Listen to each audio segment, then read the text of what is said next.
is already dead. What are we going to do? We have to run. And they throw the man. They let the man on that valley. And the body of the man turned around. It says, when the body of that man touched the bones of the man of God, the anointing was still in the bones of the man of God, and the man raised up. He was revived again. Praise the Lord. I believe there is somebody here who have been neglected. There might be even one person. There might be somebody who everything about you are not going the way it's supposed to be. Maybe it might be even your Christian walk with God is you feeling that you're dying in your Christian walk with God. It might be your business you feeling is dying. Something, your family is dying. You are not important anymore to the people. When they look at you, they say, you are not important. They cannot put priority to you. They have to finish whatever they want, then they can think about you. That's how that man was. He was not important. They had to leave that pain in case that they can save their life. But by leaving that man, it was actually a blessing. Because if they did not leave him, he could be buried. Amen. He's supposed to be left so that he touched the bones of Elisha. And by touching those bones, he revived. The Spirit of God that was upon the bones revived him. There is a hope for you. There is a hope for you. If you feel your life is going nowhere, you have a need about something. You need the anointing. Because when the anointing comes, it revives you. It gives life back. It gives what you lost back. You need that touch. The Bible says it touched. So you need that touch of the Spirit. You need that touch of God. Because when the touch of God comes upon you, something will happen. God has given us the anointing. What are you doing with the Spirit of God? Hallelujah.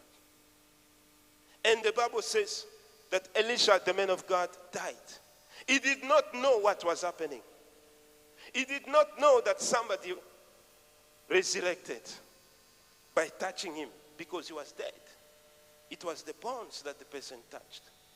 He was dead a long time ago.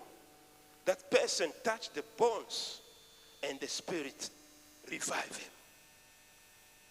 The Spirit of God that is upon your life is that do the things of God in you. You don't do the things of God by yourself, by your energy, by your strategy, but it is by the power of God. Because Elijah was dead. The man of God, Elisha, was dead. But the Spirit was moving. Praise the Lord. So many people, they are not seeing the anointing of God because they are not dead in their strategy. Because they are not dead in their experiences. That's why they don't see the glory of God. Because there is somewhere where you need to get so that God starts. When you are strong, there is nothing can happen. When you are weak, God becomes strong. Can somebody shout? When you are strong, you do, I can do it. God will not do it. But when you weak, you say, Lord, I can't do it. Then Him start doing it. You have to know your limit and allow the Spirit of God to start in your life. Because the Spirit of God was given for action. If you receive the Spirit of God, you will be in action. You see, the Bible is talking about when the Spirit of God came. Every time that the Spirit of the Lord came, there were action. Jesus, when he received the Spirit, there were action. Because the Spirit sent him to the desert to pray for 40 days. When he came out, he started his ministry. People have been saved, people have been healed, miracles have been happening because the Spirit came. It is the same principle. Before he left, he said to the disciple, you are not going out. Stay in the room. Wait for the Spirit. Wait for the Comforter. When the Comforter comes, then you will go. In Acts chapter 1 verse 18, the Bible says that when they receive the Spirit, they become witnesses to the glory of God. Hallelujah. They were in the room and the Spirit came and the Spirit put them in action. They left the room. They left the room. They go and preach the gospel. Praise God. They could not come out before the Spirit. But when they received the Spirit, they went out. They did not receive and keep staying in that room. Hallelujah. They did not receive and keep in that room. They had to come out because they've received power. They've received the anointing. And the time they came out, the same day, 3,000 have been touched. They never touched those people before. It was not them, it was the Spirit of God inside of them. When you have the Spirit of the Lord inside of you, there is something that is going to change. There is something that is going to happen in your life, in your ministry, in your church. Something is going to happen. Not because of you, but because of Him. Praise the Lord. He's the one who do the things. Hallelujah. I was meditating, who's the Spirit? How can I understand the Spirit in our world today? Amen. And as similar as the Spirit is God's signature. Can somebody?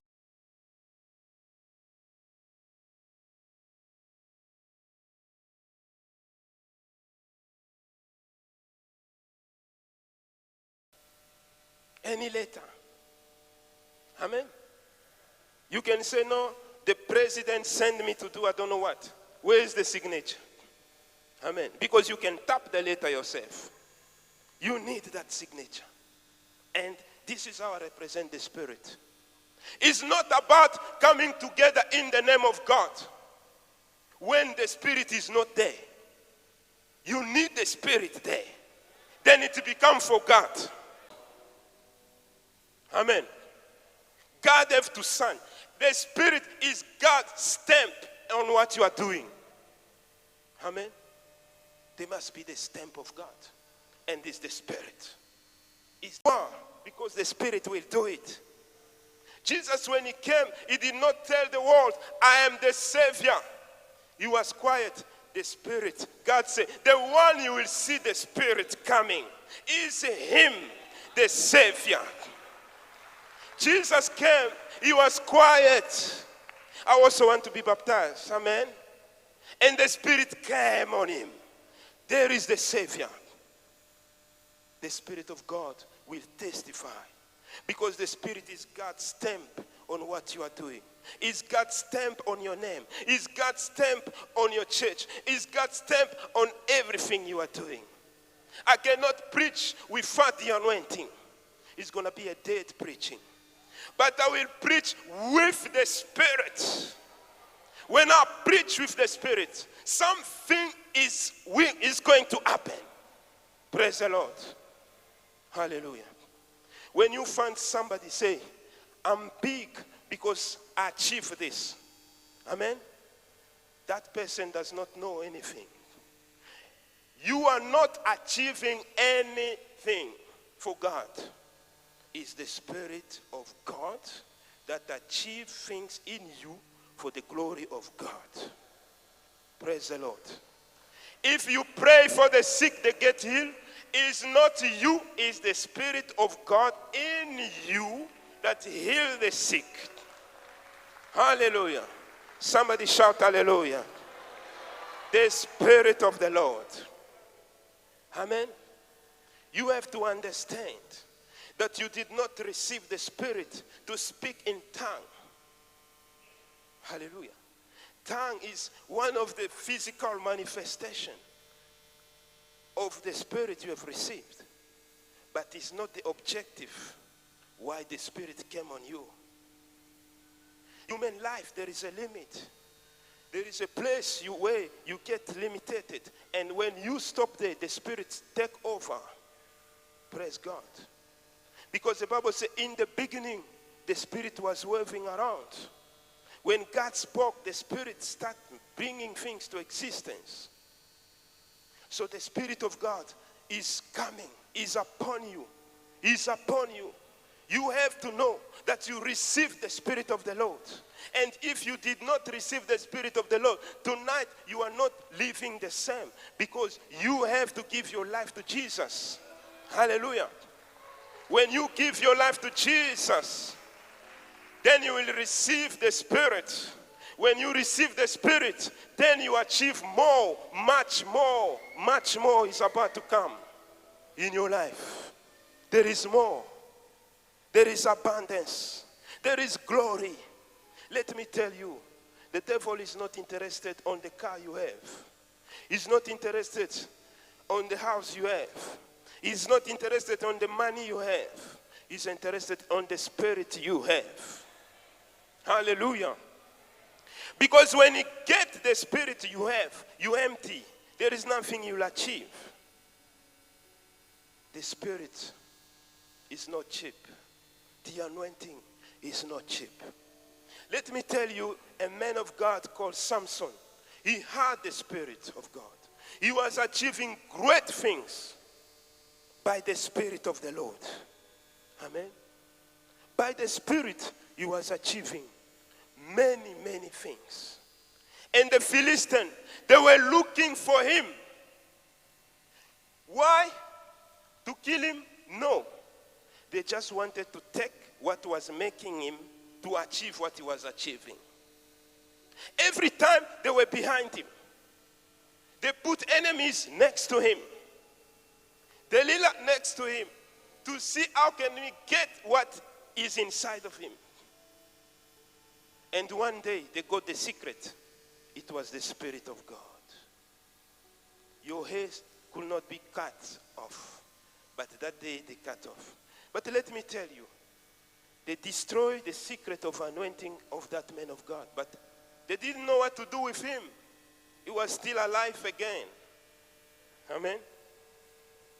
What they did, they killed his eyes so that he cannot see, but they could not kill his body. Amen.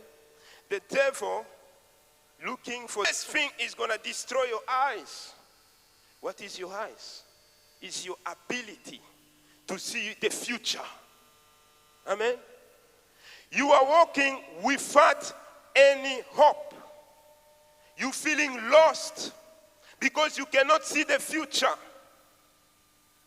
The devil have taken that.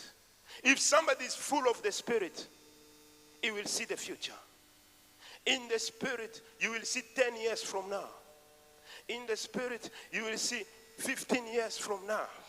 Because the Bible says, those who are full by the Spirit of God, they are like eagles. They cannot be tired. If you start to feel tired of your life, you don't know where you're going. You need the Spirit of the Lord. Because it's the only one that gives you the ability to project 10 years and to find out what you're going to do in 10 years to come. In your future, because he goes far away. He came from there, he's here, and he's going somewhere. Praise the Lord. The Spirit of God. That's why God speaks to you through dreams and vision. Certain of the vision are not going to be fulfilled today. They will come to get fulfilled 10 years. They will come to be fulfilled 20 years. Hallelujah. Let me tell you, Something is happening in this city of Cape Town. This is another season. Say another season. Season of revival. This is another season. Because this is a season where God is raising up his work. This is a season God is raising up people. This is the season God is about to visit churches. I have a word. I just want to encourage all the pastors here. This is the season where God is about to visit churches. Certain people have been feeling like they cannot make it. I want to tell you, you will make it. You will make it because it's the season. It's the season of revival. There are things you've been going through. It was hard. You feel like crying, but God has come to help you. It's the season of revival, season of anointing. God is going to lift you up. There is so many churches God is going to lift up in this city of Cape Town. There is so many crusades that are going to happen in this city of Cape Town. When I was praying, I said, Lord, show me what is happening. And I see in the spirit, it was harvest time. People in Cape Town, they are ready to receive the word of God. They are ready. Things are not the same again. The Lord showed me a field that was ready for harvest. Ready for harvest. This is the time you have to extend your limitation. This is the time you must fly like an eagle with the Spirit of God. This is the time you must see beyond your expectation. This is the time you must see the glory of God in you. This is the time you must not look what is happening near you, but you must see behind that. Because the harvest, this is the season of harvest. I have a word, the Lord said, if you have a church in Cape Town, don't worry which side your church is, because it's a harvest time. Even your church is in a corner where there is no main road, amen? If you believe in the Spirit of God, He will draw people. That's the message I received. Can somebody shout?